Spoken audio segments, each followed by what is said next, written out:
Extrémne počasie vo svete 20. a 21. februára. Turecko zasiahla snehová búrka a spôsobila rekordné sneženie. Gruzínsko. Batumi zasiahol silný dážď, ktorý sa zmenil na husté sneženie. Juh Bahrajnu zažil krupobytie, čo je pre túto oblasť nezvyčajné. Keňa.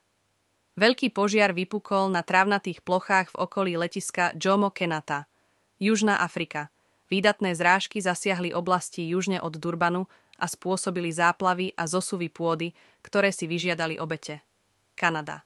Vancouver zasiahlo zemetrasenie s magnitúdou 5,1 stupňa. Ekvádor.